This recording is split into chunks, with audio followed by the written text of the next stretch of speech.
स्वर्गीय श्री सवाई लाल जैन जी की 18वीं पुण्य स्मृति में श्रीमती चिंतामणि सवाई लाल जैन परिवार, कन्नौज, मुंबई।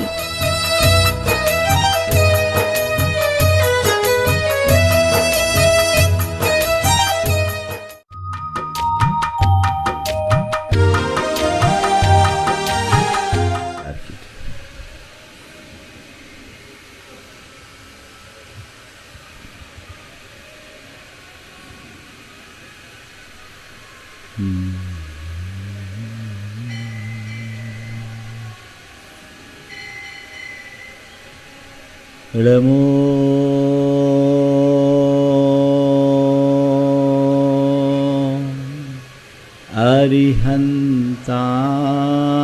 अरिहन्ताणं नमो अरिहन्ताणं नमो सिद्धाणं नमो सिद्धाणं नमो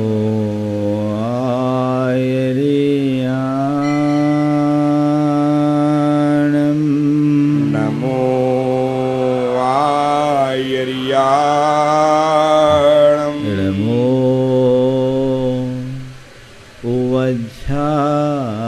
उवज्झायाणं नमो वज्झायाणं नमो लोये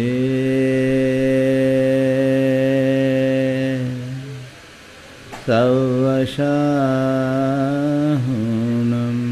नमो लोये सव्यसाहुरम् एषो पञ्चनमोयारो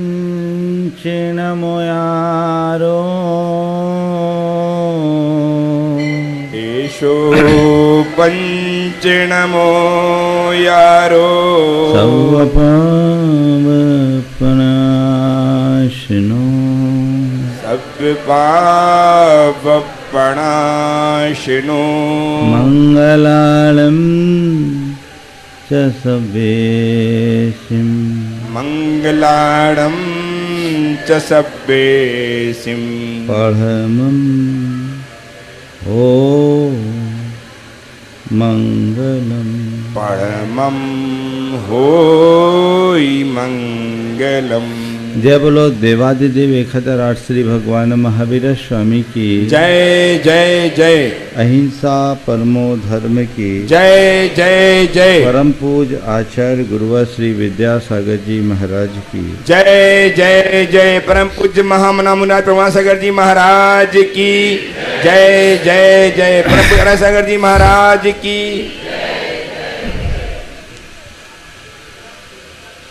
एक सेठ भगवान के मंदिर में गया, पूजा की थाल भगवान के चरणों में अर्पित करते हुए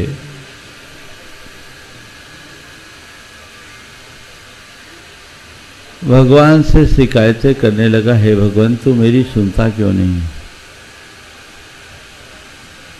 मैं कितना बड़ा भगत हूं तेरा, रोज सुबह से मैं तेरी सेवा पूजा करता हूं, फिर भी तू मेरी सुनता नहीं। मैं तेरे चरणों में रोज गुहार करता हूं कि तूने मुझे धन तो दिया, पर मुझसे ज्यादा औरों को दिया, मुझे उन जैसा बना दे। तूने मुझे संतान तो दिया, लेकिन मेरी संतान में वैसी बुद्धि नहीं दी जैसी औरों की होती है।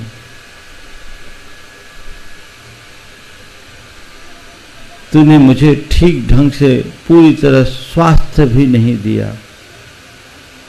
आखिर तू मेरी सुनता क्यों नहीं?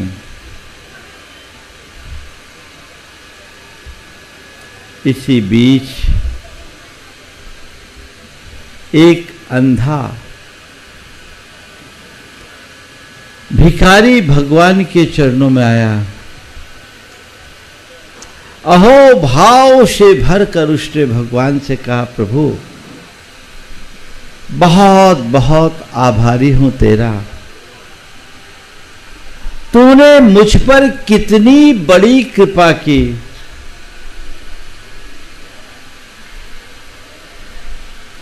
कि मुझे सबल पैर दिए, जिसके बल पर मैं तेरे चरणों में आ जाता हूं। भले मैं तुझे नहीं देख पाऊं, पर तू तो मुझे देख लेता है, मैं निहाल हो जाता हूं।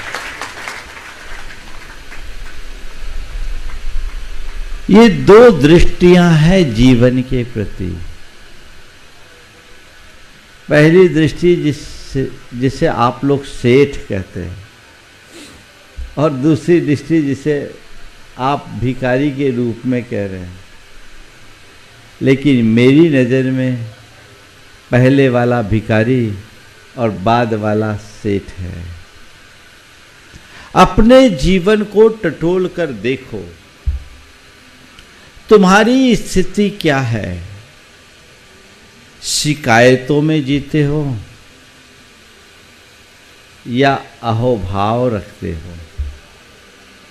भगवान के चरणों में फरियादी बनकर जाते हो या धन्यवाद का भाव लेकर जाते हो? ओम ओम ओम। क्या करते हो? ये हमें देखना है। अगर किसी भी व्यक्ति से बात करे तो वो कुछ न कुछ शिकायतों से भरा मिलेगा। बोलो, आप लोगों के जीवन में कोई ना कोई शिकायत है कि नहीं? सब कुछ तो है, लेकिन लेकिन लेकिन ये जो खाली स्थान है ना, ये कभी भरने वाला नहीं है, और यही हमारे लिए दुखी करता है।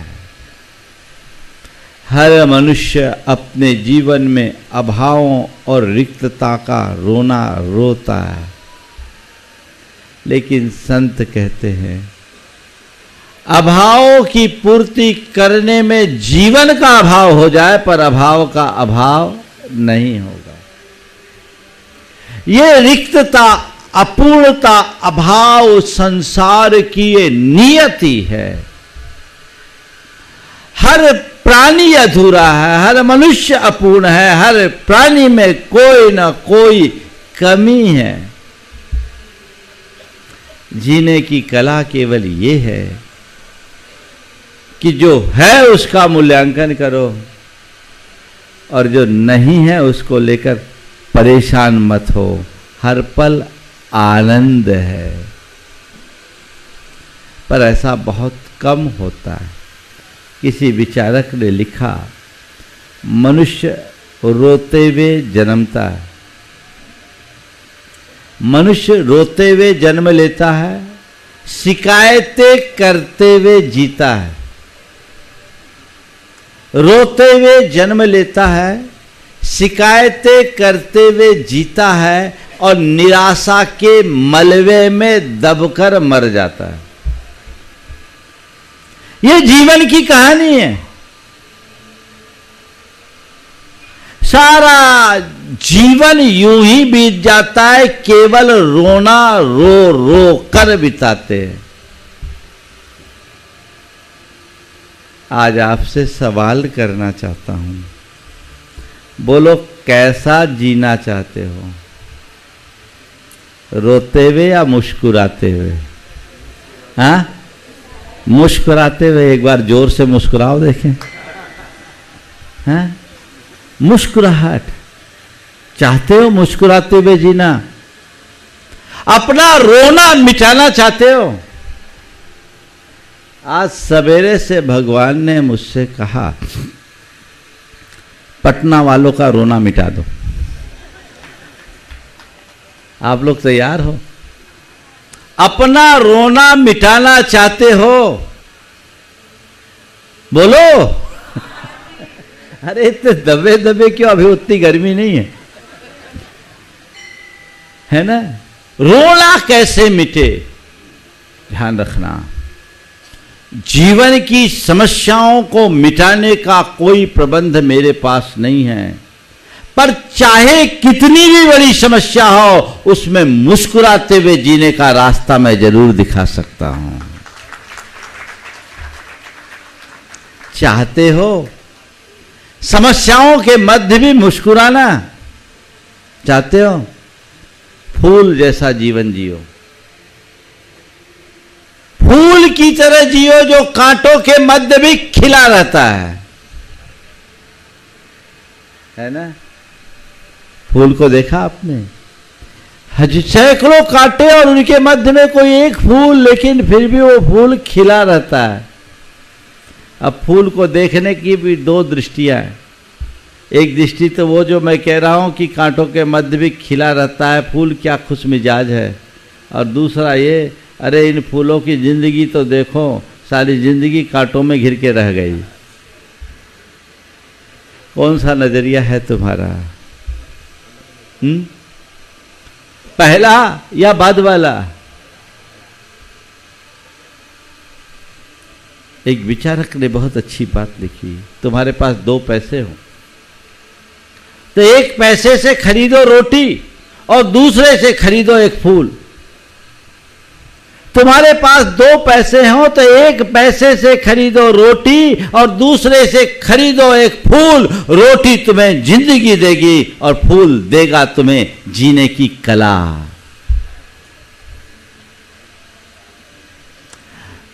जो प्रतिकूलताओं में भी मुस्कुरा सके, वही सच्चे अर्थों में जीवन की कला जानता है। जीवन में प्रतिकूलताएं न आए, ये कतई संभव नहीं है। ये सब पार्ट ऑफ लाइफ है। कितनी भी परेशानियां, ये सब पार्ट ऑफ लाइफ है, पर जीवन में कितनी भी परेशानी आए उसमें मुस्कुराते रहे, ये आर्ट ऑफ लाइफ है। चाहिए आर्ट? हाँ चाहिए? बस 4 सूत्र आज की 4 बातों के रूप में। पहली बात, सदाबहार प्रसन्न बनाए रखना चाहते हो अपने आप को, तो सकारात्मक सोचिए। सोच को सकारात्मक बना करके चलिए। चाहे जैसी घटना घटे, चाहे जैसा प्रसंग हो, चाहे जैसी परिस्थिति निर्मित हो, कुछ भी हो, आप उसे सकारात्मक दृष्टि से देखिए। आपका मन कभी खिन्न नहीं होगा। आप रख सकते हो, रख सकते हो। थोड़ी थोड़ी बात में नकारात्मक बन जाते हैं। और जब मनुष्य की सोच नकारात्मक होती है तो उसका चित्त अधीर हो उठता है और उसके अंदर का आत्मविश्वास लड़खड़ाने लगता है, जो उसे अशांत, बेचैन और उद्विग्न बनाता है। कुछ भी घटे सकारात्मक दृष्टि से देखिए। एक व्यक्ति दिल्ली में अपने मित्र से मिलने गया। दोनों जा रहे थे। रास्ते में एक साइकिल वाले ने मित्र को टक्कर दे दी। गिरा, उसका हाथ पांव छिल गया। पर जैसे उसने साइकिल वाले को देखा, उसकी पीठ ठोकी और कहा, बहुत बहुत धन्यवाद। आगंतुक मित्र को बड़ा अटपटा लगा। उसने कहा, भैया ये गांधीगिरी कहाँ से सीख ली? इस आदमी ने तुम्हें साइकिल से धक्का मारा, तुम्हारे हाथ पांव छिल गए और तुम उसे शाबाशी दे रहे हो। ये क्या मामला? बोला, भैया तुम इस आदमी को नहीं जानते, मैं इसे अच्छे से पहचानता हूं। तुम इस आदमी को नहीं जानते, मैं इसे अच्छे से पहचानता हूं। रोज ठीक इसी टाइम यहां से ट्रक लेके गुजरता था। आज गनीमत है साइकिल लेकर गुजरा। अगर ट्रक का टक्कर होता तो मेरा क्या हाल होता? क्या ये दृष्टिकोण रह सकता है? हाँ, हो सकता है। देखो, छोटी छोटी बातों में आप लोग खिन्न होते हो, और उसी छोटी बात में आपको प्रसन्न रहने का मंत्र दे रहा हूं। सुबह से आप चाय पी रहे हो और चाय में चीनी कम होती है तो क्या प्रतिक्रिया होती है? क्यों? है ना? चाय में चीनी कम हो जाए तो क्या होता है? चीखा चिल्ली शुरू होती है। अब आगे से एक मंत्र ले लो कि कभी चाय में चीनी कम हो जाए तो सोचो कि पत्नी मेरे सेहत का ख्याल रख रही है। रखा जा सकता है कि नहीं? हाँ? एक आदमी खाना खा रहा था, सब्जी में बहुत मिर्ची थी, इतनी तेज मिर्ची कि उसकी धांस से आंखों से आंसू आ रहे थे। धर्मपत्नी ने कहा, क्या बात है, सब्जी अच्छी नहीं लग रही, क्या आप रो क्यों रहे? बोले नहीं, शानदार सब्जी है। तो रो क्यों रहे? बोले खुशी के आंसू है। शानदार सब्जी है तो रो क्यों रहे? बोले खुशी के आंसू है। एक चम्मच और दूं क्या? बोले अब ज्यादा खुशी बर्दाश्त नहीं होगी।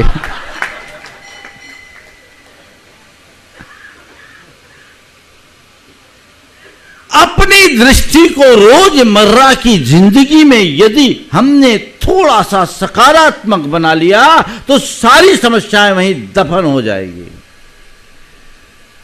लेकिन हम लोग अपने हिसाब से सोचते हैं, सामने वाले के हिसाब से कभी नहीं सोचते।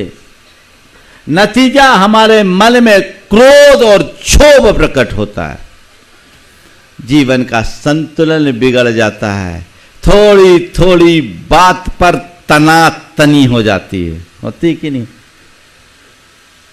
ये क्यों?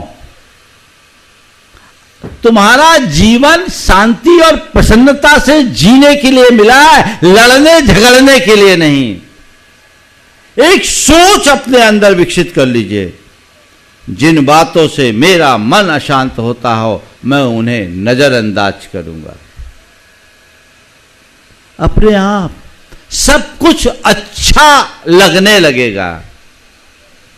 तो पहला सूत्र, मुझे चारों बातें करनी है और सूत्रात्मक रूप में करनी है। आप सब लोग बहुत समझदार हैं तो मुझे ज़्यादा बोलने की ज़रूरत नहीं है। सकारात्मकता कैसे रखी जा सकती है आप अच्छे से समझते हैं। केवल एक कमांड अपने अंतर मन में दीजिए, मुझे सकारात्मक रहना है। बस हर बात को मुझे सकारात्मक तरीके से लेना है। यदि ये सोच हो जाए तो जीवन का मजा ही कुछ और हो जाए। ध्यान रखना, सुख तो फिर भी किसी के निमित्त से आ सकता है, दुख हमारा खुद का क्रिएशन है। तुम्हें कोई दूसरा दुखी नहीं करता, मनुष्य खुद से दुखी होता है। अपनी दृष्टि बदल दो, सब परिवर्तित हो जाएगा। चाहे जैसा जो कुछ भी घट जाए, प्रमुदित रहो। एक शहर में एक व्यक्ति के घर में आग लग गई, सब स्वाहा हो गया। 3 मंजिल की इमारत जलकर खाक हो गई। उस आदमी ने क्या कहा मालूम? मैं इस बात के लिए अपने आप को बड़ा भाग्यशाली मानता हूं और भगवान का शुक्रगुजार हूं कि मकान में आग लगी, मेरा परिवार बच गया। कहीं परिवार भी चला जाता तो क्या होता। दृष्टि यदि सकारात्मक हो तो जीवन बदल जाता है। चाहे विपत्ति हो, चाहे बीमारी हो, चाहे वियोग हो, या चाहे और कोई विसंगति, सकारात्मक रूप से देखो। अभी कोविड में एक ने अपनी धर्म पत्नी को खोया, बहुतों ने खोया, पति ने खोया, पति खोया, पत्नी खोई, सब खोए, बेटा खोया, पिता खोया, न जाने किसने किस किस को कोविड ने लीला। पर युवा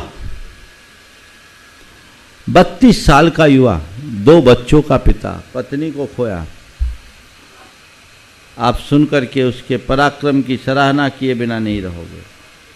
उसने क्या कहा, अब पत्नी चले गई, वो तो लौट के नहीं आएगी, पर मुझे लगता है कि प्रकृति ने मेरी क्षमताओं को और निखारने का अवसर मुझे दिया है। अभी तक मैं केवल पिता की भूमिका में था, अब मुझे माँ की भूमिका भी निभानी है। उसे दूसरी शादी के लिए बोला गया, बोला नहीं,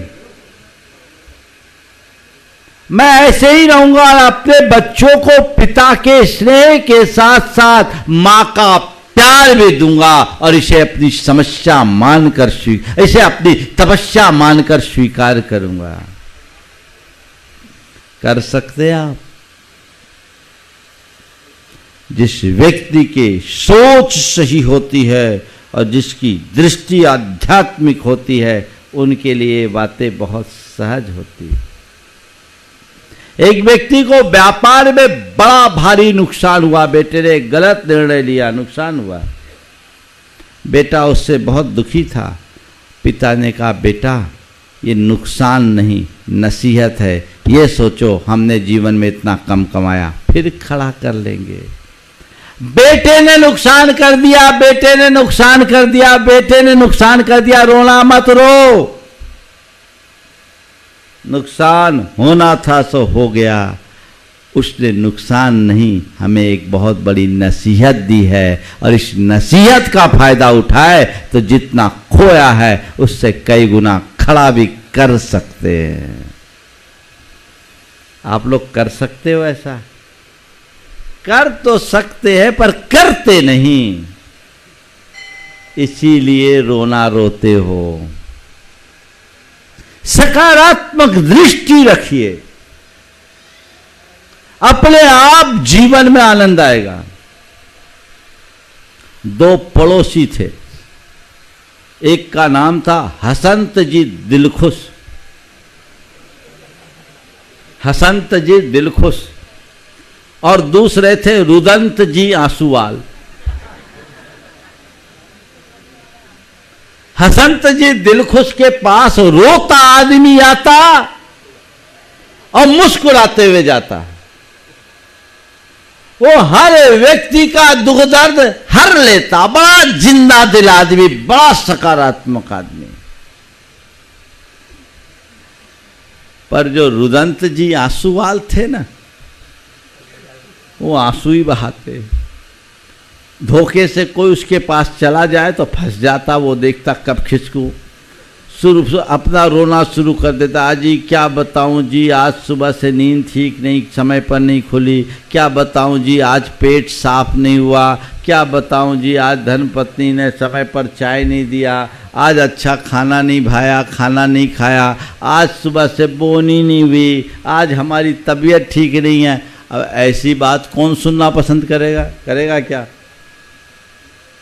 अब वो दिल खुश के यहाँ तो ठट्ठा लगा रहता, लाइन लगी रहती लोगों की, इसके यहाँ कोई फटकना नहीं चाहता। अब इसके मन में क्या आता, लगता है ये जो दिल खुश है ना कोई मंत्र तंत्र करता है, सो सबको अपनी ओर खींच लेता है, मेरे पास कोई आता नहीं। एक दिन उसके मन में आया कि चल करके इससे देखा जाए कि आखिर इसका रहस्य क्या है। वो उसके घर गया, देखा 2 कमरों का छोटा सा साधारण सा मकान था। जब वो घर पहुंचा तो उसके 14 साल का बेटा उसकी गोद में लेटा हुआ था और वो उसके सिर पे बाम मल रहा था। पूछा क्या बात है? बोले बेटे को बुखार है, मैं इसकी सेवा कर रहा हूं। अच्छा, फिर बोला आप रुकिए, मैं आपके लिए चाय तैयार करता हूं। बोले अच्छा, घर का काम आप ही करते? बोले हाँ, इसमें क्या अपना काम है, हम नहीं करेंगे तो कौन करेगा? आपकी धर्मपत्नी बोले मेरी पत्नी है, पागल है, पीछे के कमरे में लेटी हुई है। बोले सारा काम आप ही करते हैं, आपके घर में और कौन है? बोले ये बेटा बीमार है, एक बेटा है थोड़ा आवारा सा हो गया, अभी घूम रहा होगा, थोड़ी देर बाद आएगा, खा पी के चला जाएगा, और पत्नी है अंदर पड़ी है, मैं अपना सारा काम निपटा करके अपनी दुकान आता हूँ, अपना काम करता हूँ। सामने वाला हैरान रह गया, जिसकी पत्नी पागल, जिसका एक बेटा आवारा और दूसरा बेटा बीमार, इसके बाद भी इतनी प्रसन्नता। उससे पूछा कि आपकी प्रसन्नता का राज क्या है? आपकी प्रसन्नता का राज क्या है? बोले भाई देखो, मैं एक ही बात सोचता हूँ, मेरी पत्नी पागल है तो क्या हुआ, मैं एक ही बात की खुशी मनाता हूँ कि कम से कम चिल्लाती तो नहीं है, अंदर पड़े रहती है, जो दे दो सो खा लेती। कईयों की तो ऐसी भी पत्नियां हैं जो पागल से ज़्यादा पागलपन दिखाती है, रात दिन चिल्लाते रहती है, उससे तो अच्छी है। मेरा बेटा आवारा है, ये मेरी कमी के कारण है, क्योंकि मैं उसे समय नहीं दे पाया, पर मैं इस बात का फक्र महसूस करता हूँ कि बेटा आवारा है, अपराधी तो नहीं। अगर अपराधी होता तो और बड़ी समस्या आ सकती थी। छोटा बेटा बीमार है, 1-2 दिन में ठीक हो जाएगा। तो आप इतना सारा काम करते हैं, मैं सोचता हूँ कि मैं इतना काम कर लेता हूँ तो मुझे अलग से एक्सरसाइज करने की ज़रूरत नहीं है, ये मेरे फिजिकल फिटनेस का आधार है। उससे पूछा कि ऐसा आप किसके बल पर करते हो? तो उसने कहा मैं ज़्यादा कुछ नहीं जानता, मेरे जीवन का एक ही मंत्र है, हर हाल में संतुष्ट और प्रसन्न होकर के जीना और सकारात्मक रहना। आप इसके लिए तैयार हो? शिकायतें छोड़िए, जीवन के रुख को मोड़िए। एक बात ध्यान रखना, शिकायतें करने से एक रास्ता नहीं खुलता। तुम जो चाहो तुम्हें मिले, असंभव, भगवान भी पूर्ति नहीं कर सकते। सोच को सकारात्मक बनाइए, हर स्थिति में बनाइए, और जो घटे सहज रूप से स्वीकार कीजिए, एक्सेप्ट कीजिए। चाहे जो कुछ भी घट जाए, अच्छा हो तो बुरा हो तो उसे स्वीकार कीजिए। अच्छे को तो आप लोग स्वीकारने को तैयार रहते हैं, बुरे को तैयार नहीं होते, पर स्वीकारना पड़ता है कि नहीं पड़ता? बोलो। यहां बैठे हर व्यक्ति के जीवन में कुछ ना कुछ ऐसा जरूर घटा होगा जिसे वो नहीं चाहते हो, पर उससे अलग भी नहीं हो पाए। झेलना पड़ रहा है कि नहीं? झेलना पड़ रहा है। संत कहते हैं किसी को झेलो मत, हर व्यक्ति घटना को ऐसे स्वीकार करो कि झूलते झूलते खेल लो और आनंद में मग्न हो जाओ। मन से जब चीजों को हम स्वीकार लेते हैं, दुखदाई बातें भी हमारे लिए प्रसन्नता देने लगती है, और जब हम मन से अस्वीकार करते हैं तो साधारण स्थिति में भी हम बहुत परेशान होते हैं। देखो, अभी आपको कोई धूप में खड़े होने के लिए कह दे तो नहीं हो पाओगे। धूप में कैसे खड़े महाराज, जितना टेम्परेचर आपको पता नहीं। पर अगर कहीं वर्ल्ड कप चल रहा हो और क्रिकेट मैच देखना हो और उसमें भी फाइनल मैच हो, तो तुमने टिकट ले करके जो पेवेलियन में बैठोगे वहाँ हाँ, और इंडिया पाकिस्तान हो, भारत पाकिस्तान हो, तो कहना कि कोई भी मैच हो, तुम टिकट लेके जाते हो, पेवेलियन में छाया भी नहीं होती। होती है क्या? धूप में 47 डिग्री टेम्परेचर में वहाँ आनंदित होते हो या आकुलित? अरे बहुत धूप है। नहीं, क्यों? जो खेल रहा है उसको तो फिर भी हिलने डुलने की मौके का अवसर मिल रहा है, पर तुम्हें तो एक जगह बैठना है, पर बैठ नहीं रहे हो, बैठ करके उस मैच का आनंद ले रहे हो। तपती धूप में भी आनंद है ना, ये अनुभव कब? जब अंदर से स्वीकार किया तब। कोई जबरदस्ती बिठाल दे तो नहीं हो सकता। अंदर से स्वीकार करो। तो यह इस बात का प्रमाण है कि जिन बातों को हम स्वीकार कर लेते हैं, कष्टदायी होने पर भी दुख कर नहीं होती। तो जीवन में जो भी कष्ट आए, रोना मत रो, कर्मोदय मानकर स्वीकार कर लो, आनंद से भरे रहोगे। आप लोग स्वीकारते तो हो, पर हार के क्या करे, हमारा भाग्य ही खोटा है। अरे भाई, कब तक रोगे? जब चीजें तुम्हारे नियंत्रण से बाहर लगने लगे तो उसे स्वीकार कर लेना ही तुम्हारा धर्म है। प्रतिकार वहां हम कर ही नहीं सकते। तो एकदम सिद्धांत बना लो, जब ऐसी कष्टकर स्थिति आएगी हम उसे स्वीकार करेंगे, एक्सेप्ट करेंगे और कुछ बातों को नजरअंदाज करें, इग्नोर करें। एक्सेप्ट भी करें, कष्ट को एक्सेप्ट करें, दुख को स्वीकार करें और दुर्व्यवहार को इग्नोर करें। कोई तुम्हें कुछ कह दे,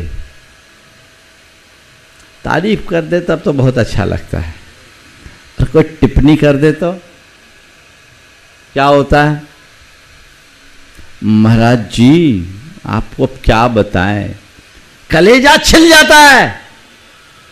कोई छुरी लगाया उसने,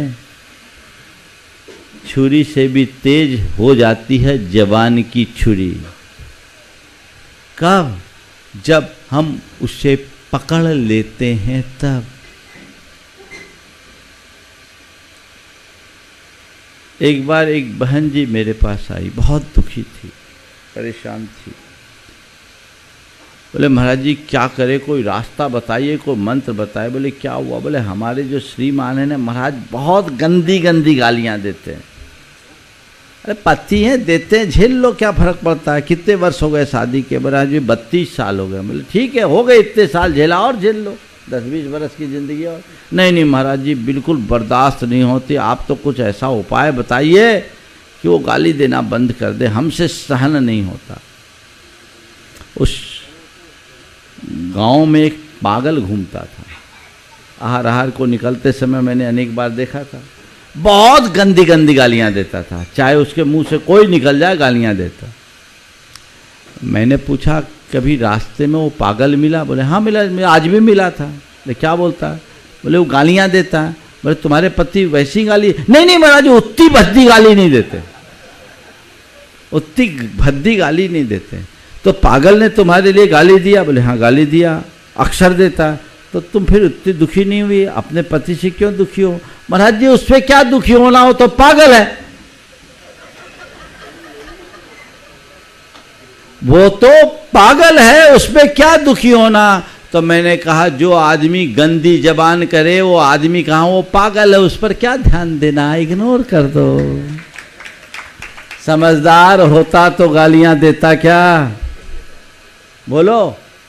तो ये सोचो कोई उल जलूल बक रहा है, बकना समझते हैं ना, उल जलूल बोल रहा है, उटपटांग बक रहा है, समझ लो अभी वो आपे में नहीं है, पगलाया हुआ है। और पागल का प्रतिकार करना भी पागलपन है, समझ गए? सड़क चलते कभी कोई पागल तुम्हारे साथ कुछ भी व्यवहार करता है, तुम उसे इग्नोर करके चलते हो कि नहीं? तो ये मान के चलो कि तुम पागलों के जमात में ही बैठे हो। एक परमानेंट पागल है, एक टेम्परेरी पागल है। जितनी देर दौरा आ रहा है अपने आप को न्यूट्रल कर लो, जीवन में आनंद। ये मंत्र है, आप लोग पकड़ लेते हो। पागलों की बात मत पकड़ो, नहीं तो खुद पागल हो जाओगे और ज्यादातर हो ही जाते हो। बदलाव, कोई दुर्वचन कहे, कोई दुर्व्यवहार करे, ठीक है, इग्नोर, वो उसका नेचर है, खत्म। सासू ज्यादा बोलती है, अब बोलती है तो क्या सासू बदल लोगी? सासू तो वही है। अब बहू है, बात नहीं सुनती, कुछ सुना देती, अब क्या करोगी? बहू है, फेरे पार के लाया है बेटा, ढोल बाजे के साथ, खुद ने तय किया था, अब निभाओ। छोटी मोटी बातों को नजरअंदाज करो। एक दो भाई थे, दोनों भाइयों में बड़ा प्रेम, पर जो बड़े भाई की पत्नी थी उसका स्वभाव थोड़ा सा तेज था। उससे छोटा भाई और परिवार के अन्य सदस्य बहुत दुखी होते थे।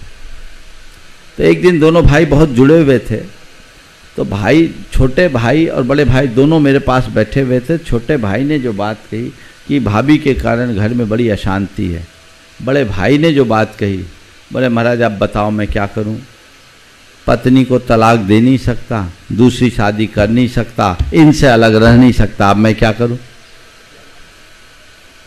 हमने कहा एक ही उपाय है, ये उसका स्वभाव मान लो, स्वीकार कर लो, समस्या हल, नहीं तो एक घर का दो घर अभी हो जाए। अगर कोई दुर्व्यवहार करे तो आप उसे नजरअंदाज करना सीखिए। बहुत सारी बातों को आपको इग्नोर करना पड़ता है कि नहीं करना पड़ता? अगर आप इग्नोर करने में सक्षम हैं तो आप खुश रहोगे, और पकड़ करके बैठ जाओगे तो रोते रहोगे। तो सकारात्मक रहना सीखिए। कष्ट और दुख को स्वीकार करने की कला विकसित कीजिए। दुर्व्यवहार और दुर्वचन को इग्नोर करना सीखिए। जितना बने नजरअंदाज करें। आप व्यक्ति को इग्नोर करते हैं, मैं व्यक्ति को इग्नोर करने की बात नहीं कह रहा हूं, उसके व्यवहार को इग्नोर करो। नेचर मान लो, है ना? और नेचर और सिग्नेचर बदलता नहीं, ऐसा कहते हैं। एक स्कूल में एक बच्चा था, उसके पिताजी एक दिन स्कूल में गए तो शिक्षक ने शिकायत की कि आपके बेटे को हम इतने दिन से नेचर की स्पेलिंग सिखा रहे, नेचर बोलने के लिए बोल रहे हैं, NATURE नेचर, तो बोल रहे नेचर की जगह नटूरे बोलता है।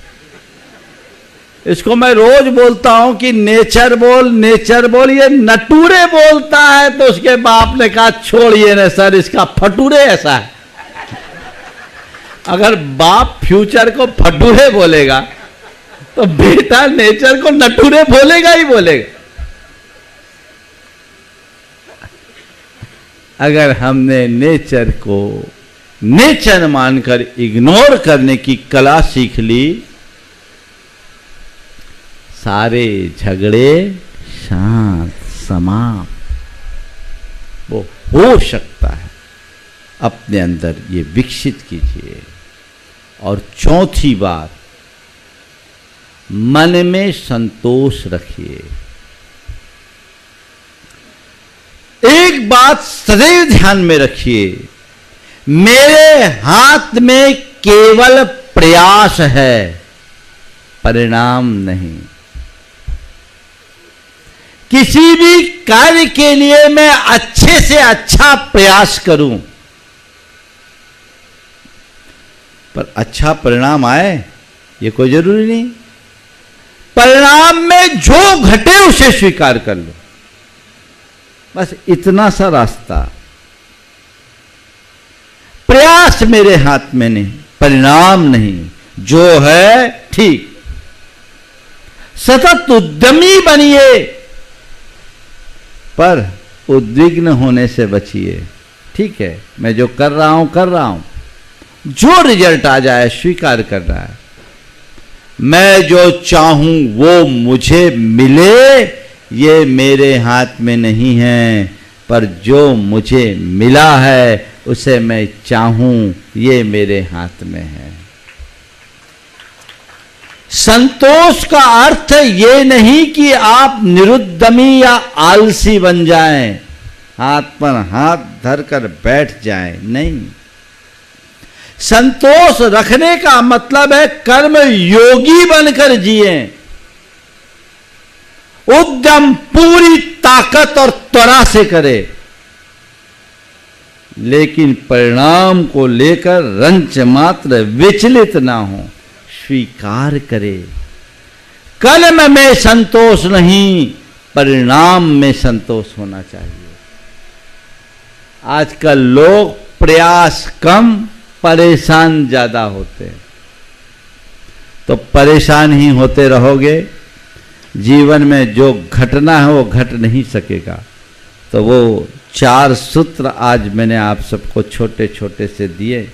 इन सूत्रों को आत्मसात करके जीवन की दिशा को सुनिश्चित करेंगे तो वो हम सबके लिए एक बड़ी उपलब्धि होगी। बंधुओं, आने वाले दिनों में जो अवसर आप सबके पास आया है, ये भी एक प्रेरणा है अपने जीवन को बदलने का। एक बात हृदय में अंकित कर लीजिए, जब तक मेरे हृदय में आध्यात्मिक चेतना उत्पन्न नहीं होती, तब तक हम जीवन का आनंद नहीं ले सकते। हम तीर्थंकर परमात्मा का पंच कल्याणक संपन्न कराने जा रहे हैं। परमात्मा का पंच कल्याणक उस परमात्मा का जिन्होंने चक्रवर्ती जैसे वैभव को लात मारी, ठुकराया और जंगलों के कंटकाकीर्ण मार्गों को चुना, तपस्या के मार्गों को अंगीकार किया, क्योंकि तीर्थंकर भगवंतों का एक ही संदेश है, जीवन का सुख पदार्थ में नहीं परमार्थ में है। हमारी दृष्टि भोगवादी ना होकर योग में निरत होनी चाहिए। वो दृष्टि अगर अंदर घट गई, सब कुछ बदल जाएगा, जीवन में आमूल चूल परिवर्तन आएगा। ये धार्मिक अनुष्ठान केवल एक निमित्त है, पर ऐसे निमित्तों से यदि व्यक्ति कोई प्रेरणा पाता है तो वह उसके जीवन का टर्निंग पॉइंट बन जाता है। बदलाव चाहिए, परिवर्तन चाहिए। अभी जिस ढर्रे में जी रहे हो, इसी ढर्रे में जियोगे तो 84 के चक्कर में लगे हो, उसी में पड़े रहोगे। अगर अपने जीने का ढंग बदलोगे, ढर्रा बदलोगे, तो न केवल इस जीवन का आनंद लोगे, अपितु आने वाले जीवन में भी आनंदित रहोगे और भाव भाव के दुखों का निवारण कर सकोगे। हमारे तीर्थंकर भगवंत भाव दुख भंजक हैं और वे हमें वही मार्ग बताते हैं अपने दुखों को नष्ट करने का। ये भाव पीड़ा से मुक्त होना चाहते हो तो ऐसे रास्ते को अंगीकार करके हमें आगे बढ़ने की कोशिश करनी चाहिए। इसलिए जो भी बातें हैं आप सब देखें। अभी कल पात्रों के चयन की प्रक्रिया होनी है, पंच कल्याणक है पात्रों का चयन। मैंने जैसे कल भी आप लोगों को बोला था, बोलियां मैं पसंद करता नहीं, पर आपकी समाज की जो व्यवस्थाएं हैं वो आपको देखना, मुझे लेना देना नहीं है, लेकिन इतनी सलाह आपसे जरूर दूंगा, अगर ऐसे मौके का फायदा समर्थ होने पर भी नहीं उठाया तो समझना पनघट पर आकर ही गागर रीति लौट रही है। पनघट पर आकर के भी टासे मत रहना, ये न जाने कहां तुम्हें कहां पहुंचा दे, कितने भाव तक ये पुण्य काम में आए, कुछ कहा नहीं जा सकता। इसलिए ऐसे सुअवसरों का परिपूर्ण लाभ सबको लेना है। कल के कार्यक्रम की जानकारी अभी आपको दी जाएगी और उसके लिए मैं अपने प्रवचन को 5 मिनट पहले स्थगित कर रहा हूँ। कल के कार्यक्रम की पूरी सूचना आप समझे, पूरे उत्साह के साथ आपकी सहभागिता उसमें होनी चाहिए। मैं तो चाहूँगा, पाटलिपुत्र एक ऐतिहासिक नगरी है और यहाँ होने वाला पंचकल्याणक एक इतिहास बने, और न केवल पंचकल्याणक इतिहास बने अपितु वह पंचकल्याणक तुम्हारे जीवन के इतिहास को बदल डाले। ये उत्साह अपने जीवन में जगाइए। बहुत कम अवसर होते हैं जब इस तरह के मांगलिक निमित्त हमारे जीवन में जुड़ते हैं। ऐसे निमित्तों का लाभ जो नहीं उठाया उससे बड़ा अभागा और कोई नहीं होगा। आप जिस रूप में भी जुड़े, शक्ति और सामर्थ्य के अनुसार हर घर का एक जोड़ा तो कम से कम पंचकल्याणक में रहे ही, कम से कम एक जोड़ा।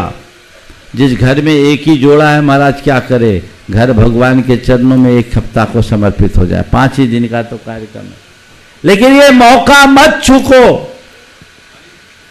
कल ये अवसर नहीं मिलेगा। आज अपने गांव में लाभ नहीं उठा पाए तो बाहर गांव में क्या ले पाओगे।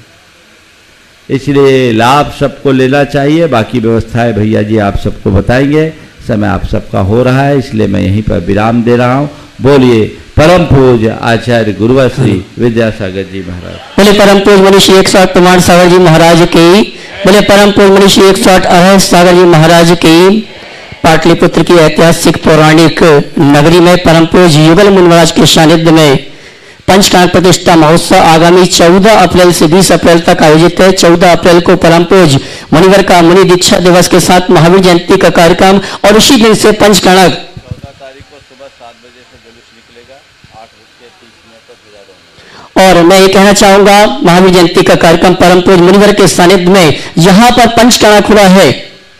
हाँ जी, पटना सिटी में वहां चंदपुर जिनालय से महावीर जयंती की शोभा यात्रा निकलेगी और नगर के मुख्य घट यात्रा शोभा यात्रा निकलेगी, पांडाल में पहुंचेगी और वहां पर 7:30 बजे परम पूज्य 8:30 बजे परम पूज्य मुनिवर के सानिध्य में ध्वजारोहण का कार्यक्रम होगा और गुरुवर की मंगल पूजन आदि का कार्यक्रम होगा और दोपहर में मुनि दीक्षा दिवस का कार्यक्रम होगा। मैं ये कहना चाहूंगा, संत के सानिध्य में आप यहाँ पर उपस्थित हुए हैं, आप संकल्प लेकर जाना कि महावीर जयंती का कार्यक्रम हम पटना सिटी में चंदपुर जिनालय से प्रारंभ करके मुख्य पांडाल में पहुंचेंगे और वहां पर पांडाल की शुद्धि आदि का कार्यक्रम करके हम इस अनुष्ठान का विधिवत ध्वजारोहण के माध्यम से शुभारंभ करेंगे। कल के कार्यक्रम की सूचना आपको देना चाहूंगा। यहाँ पर जैन समाज के जितने परिवार हैं, आप स्वयं प्रेरित हो, लोगों को प्रेरणा दें। कल प्रातः काल की वेला में यहाँ पर जिनालय पार्श्वनाथ भगवान का मस्तकाभिषेक का कार्यक्रम है। ये सोचना कि परम पूज्य मुनिवर पंचकणक में नहीं आ पाए थे, लेकिन पंचकणक की पूर्ति करने के लिए मस्तकाभिषेक का कार्यक्रम यहाँ पर संपन्न होगा। आप आए, दूसरों को प्रेरणा दें और पंचकणक के महापात्रों का चुनाव का कार्यक्रम भी संपन्न होगा। अभिषेक के ठीक पश्चात अपनी अपनी मानसिकता बनाना, कौन बनेगा सौधन्य, कौन बनेगा भगवान का माता पिता, आदि आदि मानसिकता बना के आना। और मैं तो ये कहना चाहूंगा, यहाँ पर समाज के जितने प्रत्येक घर हैं, सब मुख्य पात्र बन के भगवान की पूजन भक्ति आराधना करें। सभी प्रकार के विकल्पों को छोड़कर, अपने जो मन में विकल्प है उन विकल्पों को छोड़कर, यह अवसर तुम्हें प्राप्त हुआ है, ध्यान रखना। अगर इस अवसर को तुमने यहाँ वहां के विकल्पों के कारण छोड़ दिया तो अगला अवसर आएगा, लेकिन उस अवसर का लाभ तुम ले नहीं पाओगे। पाप का अवसर छूटता है तो दोबारा पाप का अवसर मिल जाता है, लेकिन पुण्य के अवसर को तुमने अगर यहां वहां के विकल्पों को लेकर छोड़ दिया तो अगली बार जब कोई कार्यक्रम होगा तुम्हें लाभ नहीं मिल पाएगा। कल प्रातः काल की वेला में 6 बजे से यहां पर मस्तकाभिषेक का कार्यक्रम होगा। इस कार्यक्रम के पुण्यार्चक थे स्वर्गीय श्री सवाई लाल जैन जी की 18वीं पुण्य स्मृति में श्रीमती चिंतामणि सवाई लाल जैन परिवार, कन्नौज, मुंबई।